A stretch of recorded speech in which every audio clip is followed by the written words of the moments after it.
So when we start thinking about the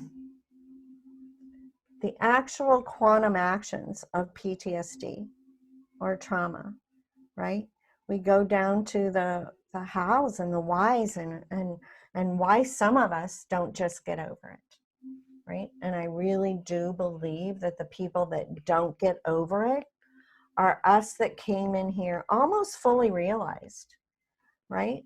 And we got tangled up in the 3D, right? There are NASA scientists that say we're playing this video game and we just forgot.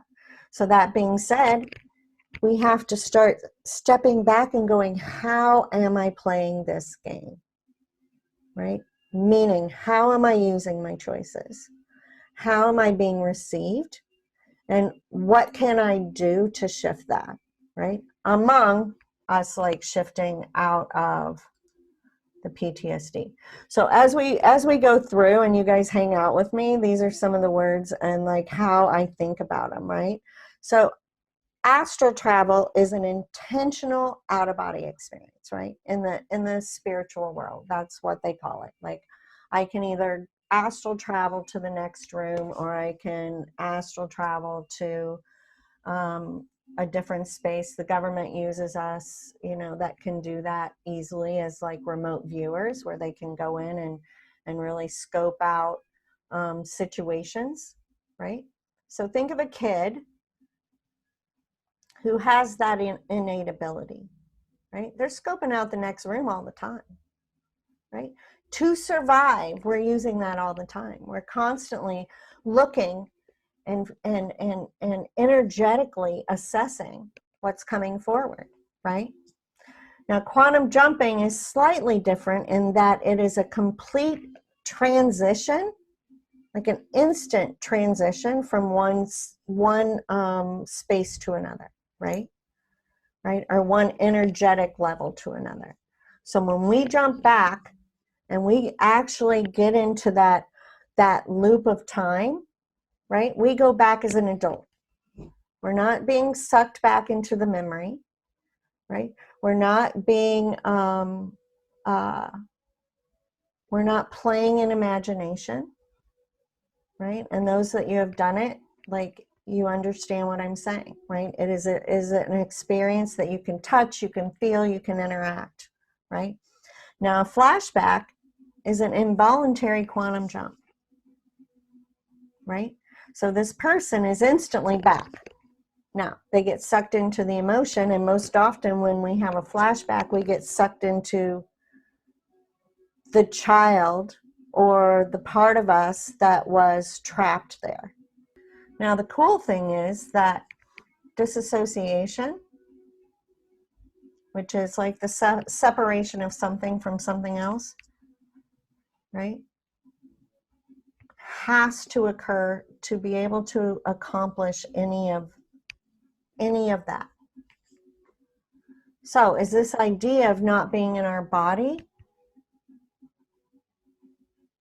if we can be conscious about that, could that be a superpower, right? Because disassociation has to happen to be able to quantum jump. You're not going to quantum jump and still be here, like, because your astral body is what goes, right? Now, time travel, right? We've been told that's impossible. But every time we have a flashback, we're time traveling, right? Some of the people that really study time, like, discuss that, right? We can time travel. So us being able to take a flashback and shift that into conscious action versus unconscious action, right? That is the QT matrix, right? That is the process, right? Now, what is it? What would a time loop be except a piece of time that's frozen or looping? And I think most of us that have PTSD, like, I can walk into a home, you know, into the shelter and go, who loops? And most all of them raise their hands, right? That looping thought, that triggering of an old experience and just playing it over and over and over in our heads, right? And you'll hear me talk a lot about the corpus callosum. The corpus callosum is the passageway between our left and right brain, right? A person that has been through a lot of trauma, that gets very thin. And we'll get very right-brained for a while, and then we'll get left-brained for a while, right? Being able to really anchor into that corpus callosum gives us access to both sides of our brain at the same time, right? So when we do the coming home exercise, that's very different than being grounded. It's truly in aligning ourselves with our physical body, right? So we have to understand that we came into this world, and if you were thinking about a tree, like we got planted, and then somebody stepped on us, and then we kind of started growing, and then somebody stepped on us again, and we started growing until suddenly, you know, we're operating in our lives kind of like a bush rather than this resilient, strong tree, right? Now, what happens with a child, which is different than an adult that experiences trauma kind of for the first time, is that this child often doesn't have the words. They don't have a story to put it in. They don't have a file in their brain to interpret many of the experiences that they're having, right? And science says that from zero, our conception, birth to age 7 is our default programming. So if we have a lot of trauma during that space, we're looking at like words being programmed wrong, right? We're looking at life force being fractured and dispersed, right? We're tired all the time. We're overwhelmed. We're uncomfortable, right? So if we think about this big tree, like this would be somebody that, like, you know, their roots are growing in a very orderly fashion at the same time as their strength and resilience is holding. And then the complexity of thought enters, and they've got enough resilience, enough strength to be able to balance that, right? Where we've got somebody that's getting sexually molested and they're fracturing and fracturing and fracturing until there's, you know, there's no trunk there. And the roots are not strong enough, like a lot of those trees, you could go and just pull them out of the ground, right? So as we're going through, what if we could take these arms of time and start just folding them together, right? That's what the integration process does. Right, so what's happens is each time, you know, I like this idea of a mirror, right? Because, you know, you take a mirror and you drop it. Each fragment of that mirror, you might be able to see your entire image, but it's dangerous all by itself, right? It's dangerous. It can cut the shit out of you. And so when we start realizing, okay, wait, right? When am I showing up? Well, what happened for me when this process started birthing is I started seeing children around people. And I was like, oh, wait, like, what is that? Right? And I've always been able to kind of see things, but, you know, it kind of showed up for me at a moment when I was like, oh, that's why I feel haunted and chased and hunted. Like, it's all of those fractured versions or pieces of myself that want to be reunited, right? So disassociation, right? We have to understand that most of us are doing that all the time, where a child who reaches to the stove and gets hit, right? Or versus a child who is sexually molested, right? You're going to either pull back or you're going to pull back, right? You're going to get out. Now, one thing I learned is that I was in an astral travel class. So I'm sitting here like having no experience because I've always been able to see everything in the room all at the same time, right? Like that's how I lived my life. And when she brought us home and really realigned my astral body with, I think it was the first time I was just looking out of my eyeballs, right? Able to just, you know, look down and see my body. I think that's why I always have that in the exercise, right? Because you know you're you and you're in your body when you look down and you're not looking at your face or the back of your head or the top of your head, right?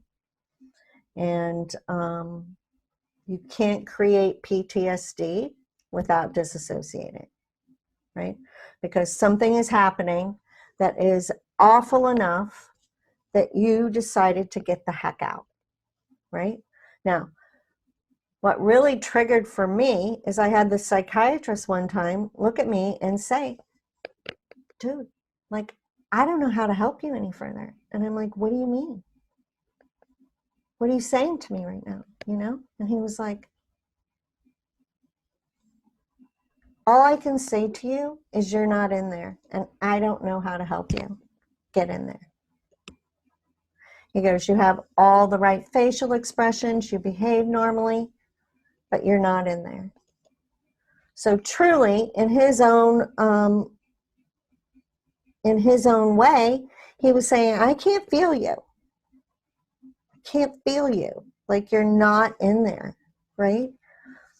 And that really started my whole journey because I'm like, well, I looked at him and I was like, well, if I'm not in here, where am I? And he goes, I don't know. I don't know, right? Now, in whatever innate way, because it's the last time I ever saw him, he wouldn't see me anymore. It was like his deposit of information. And I went on this journey and I'm like, oh my gosh, like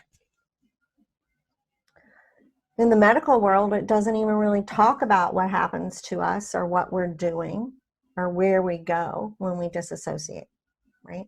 And we know that people who are in a coma, like can watch themselves lay there, right? They know who's been in to visit them, right?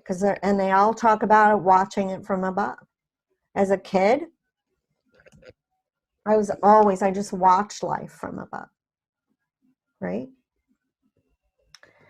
And what we have to realize is that when you learn astral travel or jumping or any of those things, like by a teacher, they're going to tell you always do that with a partner so that you can make sure you get home. So think about that. Like we're doing this innately. After a while, we don't even remember we're supposed to be in here. So it's kind of like having a Jaguar and we're running beside it trying to drive. It's very anxious. Most people that are feeling anxious, overwhelmed, confused, empty, you're not in your body. You're not in there. You're watching yourself live, right? A time loop. So we've got this little kid who decides, you know, oh my gosh, this is so horrible. This incident that is happening right now is so horrible that how would I possibly get up and have breakfast in the morning, right? Or how do I move forward in life with this piece of time in my reality? So they tie it off, much like a cyst in our bodies. And what's interesting is that so many people with PTSD have cysts all over their bodies too, right? Which is interesting.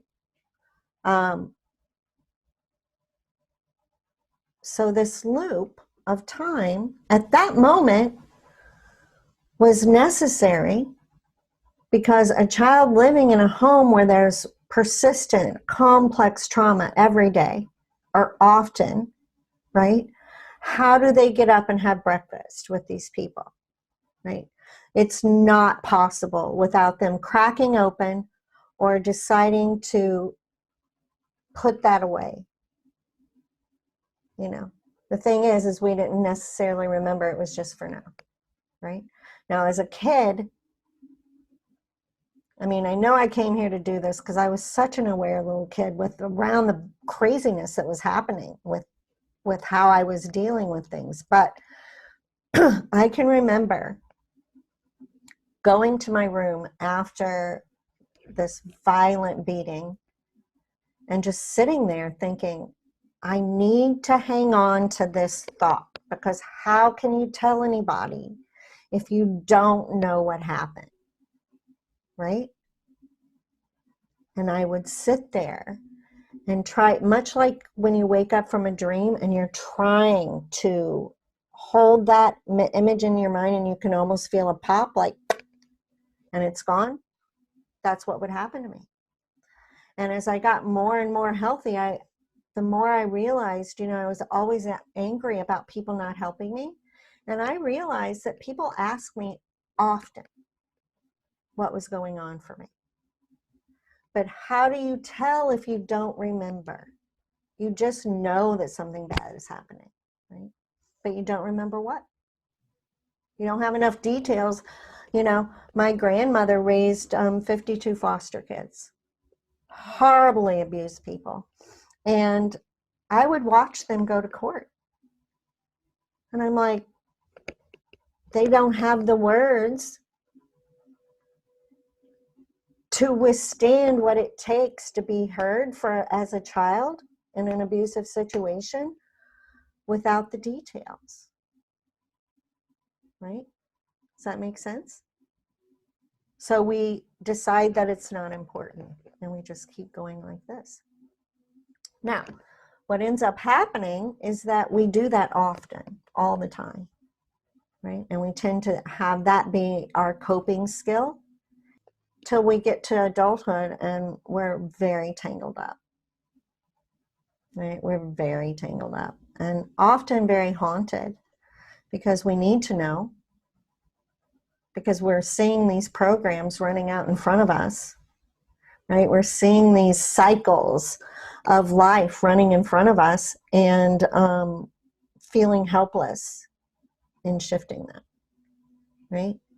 And often what I find is these information comes in and that stability and integrity starts happening, right?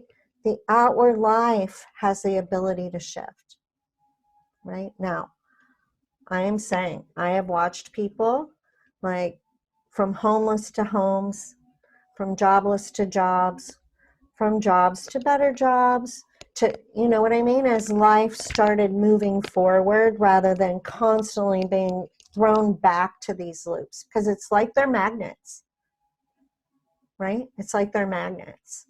Like a lot of my clients will say it's like a black hole. It's not that they don't want to remember it, they don't remember it. Like they tied it off. So it's as if, right? It's as if, like our bodies, we've got this infection, let's put a bubble around it. Then we don't have to think about that, right? Not that it's not still affecting us and we're not getting sick, but it's not contaminating the rest of our body. There was an experiment done a while back called the 21-gram experiment. And, this doctor decided that, he was realizing that when somebody dies, there was a weight discrepancy, right? So he was realizing that when a person died outside of the body fluids, there was a weight discrepancy. Now, he couldn't get a super consistent number, but that I put that to these loops, because if we're fracturing and we've got a program running, there's a fracture of our astral body that is trapped in that bubble, right? So that's literally molecules of you trapped in that bubble, right? And they want to come home, right? Because you can't, that's what ADD is about. We're so distracted, right? Because we've got all these fractures that we're trying to support, right? And pay attention to unconsciously, right? Now what we have to realize, we've got this brilliant kid. So one thing I can say from personal experience is, you know, in the beginning, I would come out and watch from above. But then I realized I didn't have to stay there, right? I could have other experiences, or I could hop over a few frames to a reality that isn't too far for our brains to comprehend, but is far enough that this is more digestible, right? So back to those feather timelines that come into our presence every 4 seconds, those 4 to 6 choices, right? So if we're over here and really awful stuff is happening, we get out of our bodies and we hop over a few frames. And when we come back down, things are slightly different. And I truly believe that that's why we incrementally start feeling out of place, like we don't belong, like we don't have the script for where we're standing right now, right? Because we're kind of bouncing through time.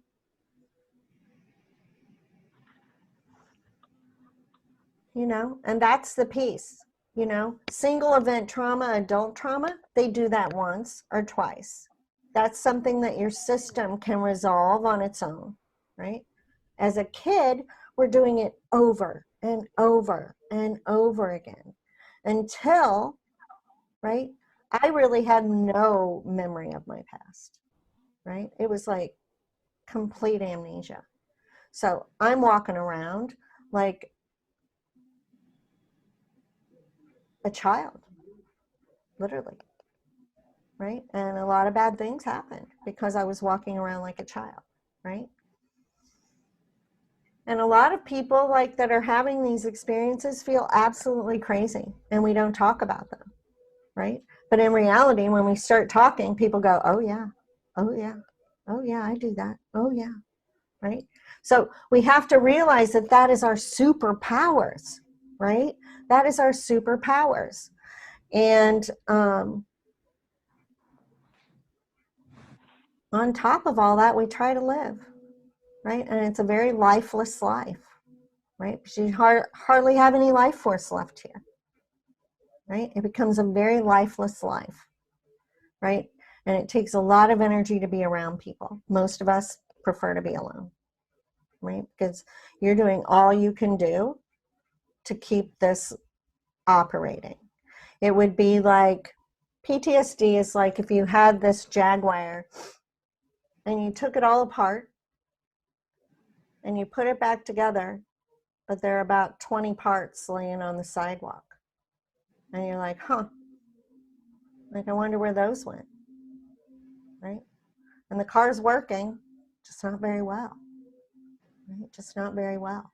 And it's only going to work for a while before everything crashes, right? So that we see that, like these periods where life feels like it's growing and then it crashes, and life feels like it's growing and then it crashes. As a grown-up, you just feel empty, confused, overwhelmed, isolated, alone, separate, because you're living over here. A lot of people, I'll be like, if you close your eyes, can you see yourself sitting there? I think that's one of the first things I ask people, right? And most often it's like, yeah, I feel like I'm either looking at the top of my head, or I'm behind myself, or I'm in front of myself. So understanding that you are disassociated,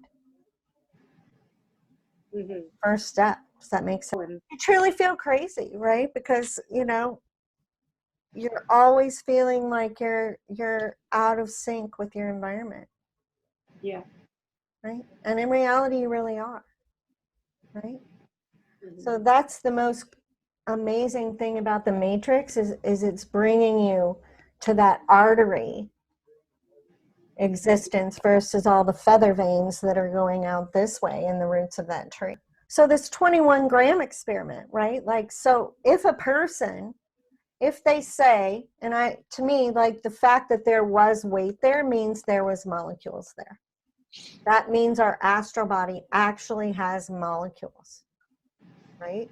So if that is true, and it actually has molecules, right, Could be his weight discrepancy, the fact that we are so fractured, right? And we have trapped molecules in these frozen moments in time. So often when we jump back, like it is very like dealing with another human being, like, you know, and being able to rectify that situation. Now, that doesn't mean we wipe out the experience. What it does mean is it takes us to a point where we have the ability to insert information that can shift us back into that artery of time, right? Because often when we go back, the child has a story and the grown-up has a Band-Aid story, right? They have a story that they're not attached to at all, or they're so emotionally grounded in.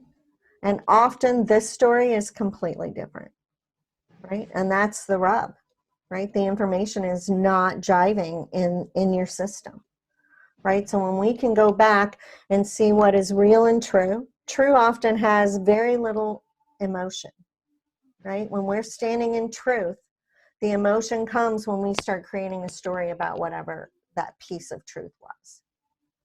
So here's how we are, and here's how we're trying to operate.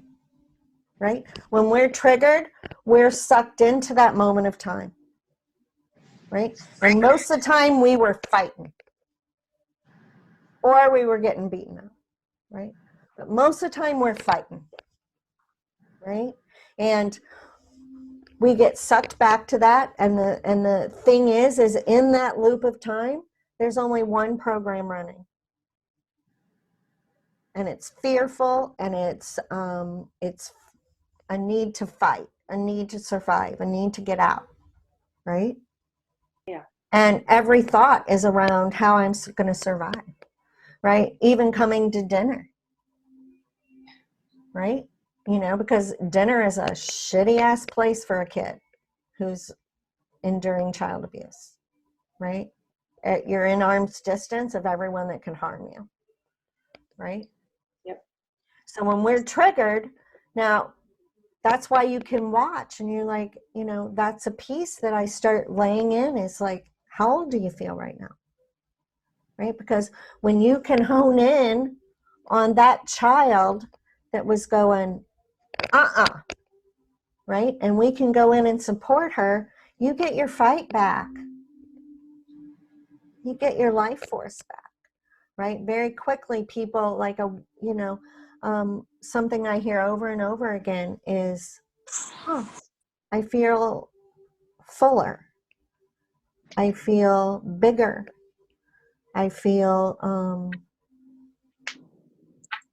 yeah, right? Those are two big ones. I even have some people like, my arms feel longer, right?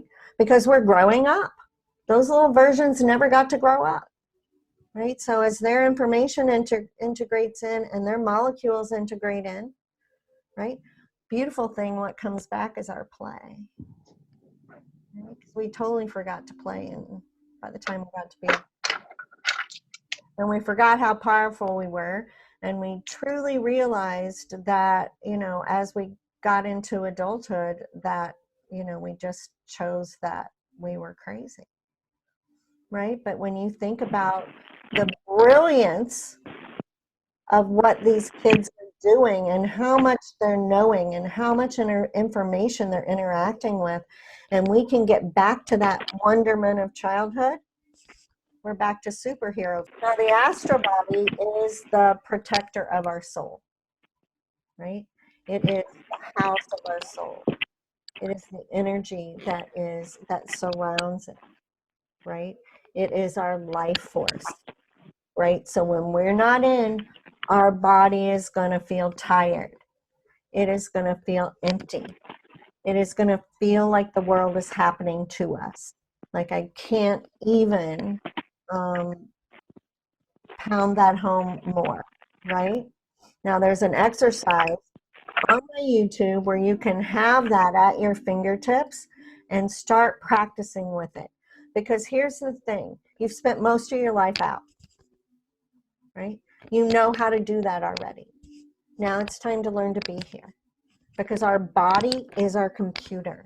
That's without us being present and in here and in living consciously, life is going to be happening to us, and we are going to be living in a pinball game. So what ended up showing up for me, very literally in a session, I was working with a woman and we were working with these smaller versions, and she just got up and started spinning. Like literally, like just started spinning, and she's like, I can't stop. And when I started really questioning that, and I'm like, can I induce that process? Can I induce that spin so that these molecules could actually truly be unified with our astral body? That became a passion for me. Like, how can we do that so that wholeness can be a literal thing, right? You know, I don't, like, again, that whole healthy where, like, what is that? It's just an idea. Wholeness is literal. Like, if you shatter something, you find all the pieces and you put it back together, right? And the thing is, we're unifying realities, we're unifying timelines, and we're living in this one life.